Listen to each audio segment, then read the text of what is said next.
जानते हैं यूपीपी का रिज़ल्ट आया था और मैं बताया भी था कि यूपीपी का रिज़ल्ट आ चुका है, जिसका कट ऑफ जनरल का 58.03 करके कुछ गया है, अप्रॉक्स गया है, और ओबीसी का 51 पॉइंट करके कुछ गया है।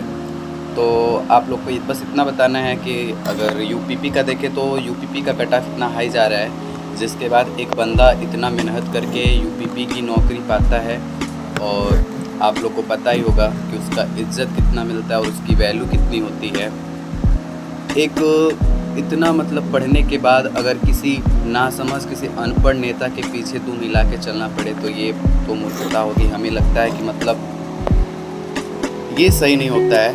गवर्नमेंट जॉब जो पाते हैं उनका रिस्पेक्ट करना चाहिए, एज अ गवर्नमेंट को भी करना चाहिए, क्योंकि वो किस मेहनत से इतना हाई कट ऑफ एक क्रॉस करके जाता है, इतना मेहनत किया रहता है वो बंदा, और उसको मतलब 2% का भी वैल्यू नहीं दिया जाता है। तो ऐसा नहीं करना चाहिए। गवर्नमेंट को भी इस बात को समझना चाहिए और सबको समझना चाहिए, क्योंकि मैं देखता हूँ अक्सर यूपी पुलिस वालों को, जो यूपी पुलिस वाले होते हैं उनको ज़्यादा मतलब अहमियत दी नहीं जाती है। बट मैं यही आज बैठ के सोच रहा था दिन भर कि कट ऑफ इतना हाई जा रहा है, इतना सब लोग पढ़ रहे हैं, इतना मेहनत कर रहे हैं, दिन भर बैठ के पढ़ रहे हैं बस एक यूपीपी नौकरी के लिए, और उसमें क्या मिलता है?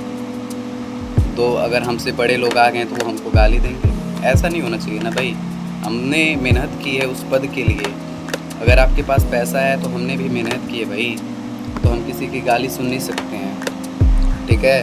तो जो यूपी पुलिस में है उनको ये बात समझनी चाहिए कि वो किसी से कम नहीं है, और उनको खुद के लिए आवाज़ उठानी चाहिए और किसी से भी डरना नहीं चाहिए भाई, क्योंकि तुमने उस पोस्ट के लिए बहुत ही मेहनत किया है, और तुमसे ज़्यादा कोई और नहीं जान सकता कि तुमने कितनी मेहनत की है, ठीक है? तो बस इतना ही बोलना था। और